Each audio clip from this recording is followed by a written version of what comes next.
लाडकी बहीण योजनेच्या 6व्या हप्त्याची अंतिम तारीख 31 डिसेंबर ठरवण्यात आलेली आहे। जर तुम्हाला 31 तारखेपर्यंत 6वा हप्ता मिळाला नाही तर तुम्ही लाडकी बहीण योजनेतून आपोआपच बाहेर पडणार आहात। अर्थात तुम्हाला यापुढे लाडकी बहीण योजनेचे पैसे मिळणार नाहीत। जर तुम्हाला अजूनही लाडकी बहीण योजनेचा 6वा हप्ता मिळालेला नसेल तर नक्की काय करायला हवं हे आपण या व्हिडिओत पाहणार आहोतच। परंतु लाडकी बहीण योजनेचा पुढचा म्हणजे 7वा हप्ता 1 जानेवारीपासून सुरू होत आहे। तेव्हा सर्व लाडक्या बहिणींसाठी आनंदाची अपडेट, 1 तारखेपासून पुन्हा एकदा 1500 रुपये आपल्या खात्यात येणार आहेत। एवढंच नाही तर काही पात्र महिलांना 2 लाख रुपये सुद्धा त्या ठिकाणी मिळणार आहेत। होय, अनेक महिलांना विश्वास बसणार नाही, परंतु जर तुम्ही पात्र असाल तर तुम्हाला 2025 या सालामध्ये 2 लाख रुपयांचा अतिरिक्त फायदा या योजनेनुसार होणार आहे। आता या पात्र महिला कोणत्या असतील, यासाठी नक्की पात्रता कशी आहे आणि हे पैसे खात्यावरती कसे येणार आहेत ही संपूर्ण माहिती आपल्याला घ्यायची आहे। सोबतच गॅसची सबसिडी संपूर्ण महाराष्ट्रामध्ये सुरू झालेली आहे। 3 गॅस सिलेंडरवरती प्रत्येकी 850 रुपये खात्यावरती पडत आहेत। जर तुम्हाला अजूनही हे पैसे मिळालेले नसतील तर नक्की काय करायला हवं हे सुद्धा आजच्या व्हिडिओत आपल्याला जाणून घ्यायचे। तर बघा, या व्हिडिओला आपण सुरुवात करत आहोत।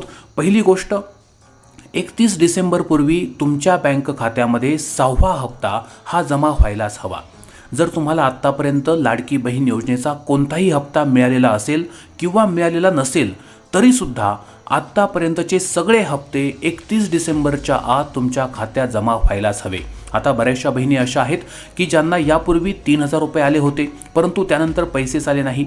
काही बहिणींना टोटल 7500 मिळाले परंतु हा शेवटचा हप्ता 1500 रुपये मिळालेच नाहीत।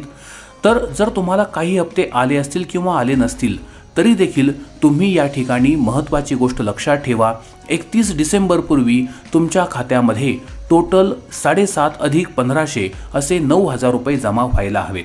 आता ज्या बहिणींनी उशिरा म्हणजेच ऑक्टोबर महिन्यामध्ये त्या ठिकाणी फॉर्म भरला होता अशा महिलांना मात्र जुलै, ऑगस्ट आणि सप्टेंबर अशा 3 महिन्यांचे 4500 मिळणार नाहीत। त्यांना फक्त ऑक्टोबर, नोव्हेंबर आणि डिसेंबर अशा 3 महिन्यांचे 4500च मिळणार आहेत, हे तुम्ही लक्षात ठेवा। ज्या महिलांनी जुलै, ऑगस्ट, सप्टेंबरमध्ये फॉर्म भरले त्यांना टोटल 9000 मिळतील आणि ज्यांनी ऑक्टोबरमध्ये फॉर्म भरले त्यांना फक्त ऑक्टोबर, नोव्हेंबर आणि डिसेंबर अशा 3 महिन्यांचे 4.5 मिळणार आहेत। तर ही गोष्ट आपण लक्षात घ्या। आता 1 जानेवारीपासून म्हणजे 1 जानेवारी 2025 पासून लाडकी बहीण योजनेचा 7वा हप्ता महिलांच्या बँक खात्यात DBTद्वारे जमा होण्यास सुरुवात केली जाणार आहे। अगदी झटपट शासनानं हा निर्णय घेतलाय की लवकरात लवकर लाडक्या बहिणींच्या खात्यात पैसे जमा करायचे आहेत आणि याला कारण ठरलं आहे ते म्हणजे यावर्षी सरकारला महिलांच्या खात्यामध्ये अतिरिक्त 2 लाख रुपये लाभ द्यायचा आहे। आता हे 2 लाख नक्की कसे मिळणार आणि कोणत्या महिलांना मिळतील तर बघा, सरकारनं घरकुल योजना सुरू केलेली आहे आणि त्या अंतर्गत पात्र लाभार्थी महिलांना 1,20,000 ते 1,30,000 पर्यंत रक्कम त्यांच्या बँक खात्यात सरकार जमा करणार आहे। आता जे डोंगराळ भागामध्ये राहतात, ज्या महिला डोंगराळ भागात राहतात त्यांना घरकुल बांधण्यासाठी म्हणजे घर बांधण्यासाठी 1,30,000 रुपये मिळणार आहेत आणि ज्या महिला डोंगराळ भागात राहत नाही म्हणजे पठारी किंवा सपाट प्रदेशात राहतात त्यांना 1,20,000चं अनुदान मिळणार आहे। जर तुम्ही एखाद्या भाड्याच्या घरात राहत असाल, तुमचं स्वतःचं घर नसेल तर तुम्ही या योजनेचा लाभ नक्की घ्या। 1 तारखेपासून या घरकुल योजनेचे फॉर्म सुटणार आहेत। तब्बल 20 लाख महिलांना लाभ मिळणार आहे, म्हणजे आपल्या राज्यात नवीन 20 लाख घरांचं बांधकाम केलं जाणार आहे। तेव्हा ही सुवर्ण संधी आहे आणि तुम्ही याचा निश्चितपणे लाभ घ्या। 1,20,000 ते 1,30,000 रुपये तुम्हाला त्या ठिकाणी मिळणार आहेत। सोबतच प्रधानमंत्री यांच्या नावाने एक योजना आहे की ज्या अंतर्गत तुम्ही 2.5 लाखांपर्यंत सूट मिळवू शकता। होय, जर तुम्ही नव्यानं बांधकाम करत आहात, तुमचं हे पहिलंच जर घर असेल तर तुम्हाला प्रधानमंत्री ही जी योजना आहे, केंद्राची योजना आहे, केंद्र सरकारची, त्या अंतर्गत अतिरिक्त 2.5 लाखांचा लाभ मिळतो।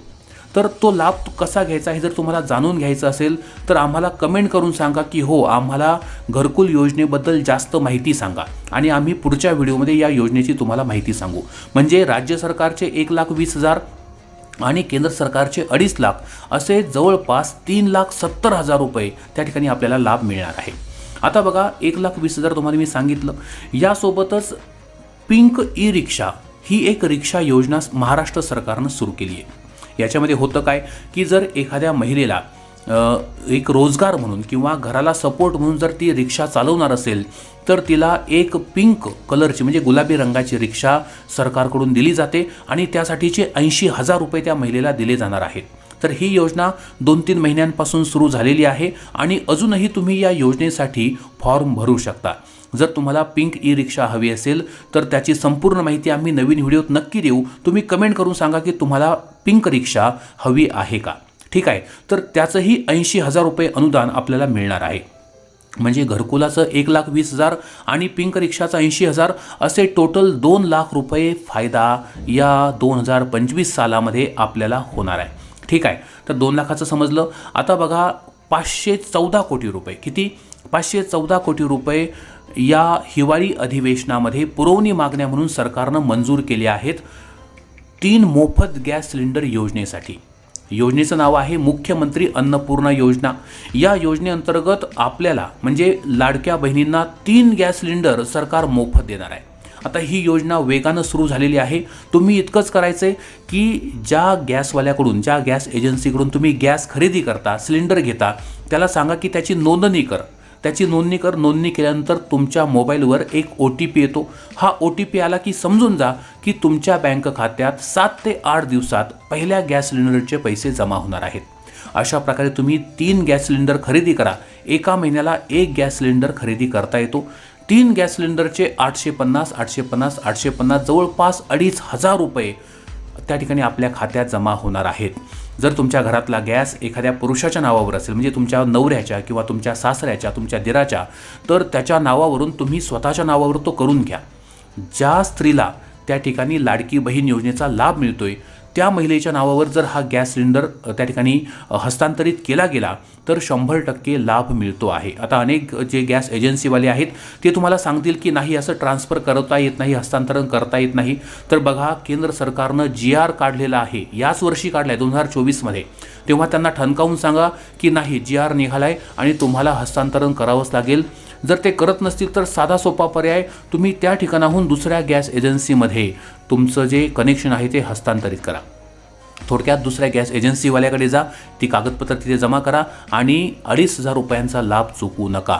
आता 1 जानेवारीपासून हा जो लाभ आपल्याला मिळणार आहे 1 जानेवारी 2025 पासून 7वा हप्ता त्या ठिकाणी सुरू होतोय आणि हा हप्ता जर तुम्हाला प्राप्त करायचा असेल तर काही महत्त्वाच्या गोष्टी आपण लक्षात घ्या। जर तुम्हाला आत्तापर्यंत लाडकी बहीण योजनेचा किमान 1 हप्ता जर मिळालेला असेल, कमीत कमी 1 हप्ता तुम्हाला मिळाला आहे तर तुम्हाला काळजी करण्याची गरज नाही। 7वा हप्तासुद्धा तुम्हाला निश्चितपणे मिळेल। राहिला प्रश्न की काही वेगळे निकष आहेत का, तर महिला व बालविकास मंत्री आदितीताई तटकरे यांनी स्पष्टपणे सांगितलंय की आम्ही कोणतेही नवीन निकष लावलेले नाहीत आणि लावणारही नाहीत। परंतु जर एखाद्या महिलेची तक्रार झाली किंवा एखाद्या अर्जाविषयी कोणी जर तक्रार केली तर त्या तक्रारीवर आधारित चौकशी मात्र नक्की केली जाईल आणि मग त्या दोषी, मग तो पुरुष असेल किंवा स्त्री असेल तर त्या ठिकाणी ती तक्रार ही निवारण करण्यासाठी त्या दोषींवरती कारवाई केली जाईल। तो फॉर्म अपात्र म्हणजे रिजेक्ट केला जाईल। तर तुम्ही आता घाबरण्याची गरज नाही। तुम्हाला जर एक जरी हप्ता आत्तापर्यंत आला असेल तर तुम्हाला निश्चितपणे हा 6वा हप्ताही मिळेल आणि 7वा हप्तासुद्धा मिळेल। पण जर तुम्हाला आत्तापर्यंत 1ही रुपया आलेला नसेल तर मात्र मोठी अडचण आहे। 31 डिसेंबरपूर्वी तुम्हाला पैसे खात्यात यायलाच हवेत। जर ते आले नाही तर मात्र 6वा काय 7वा काय तुम्हाला लाडकी बहीण योजनेचा कोणताही हप्ता मिळण्याची शाश्वती अजिबात नाही।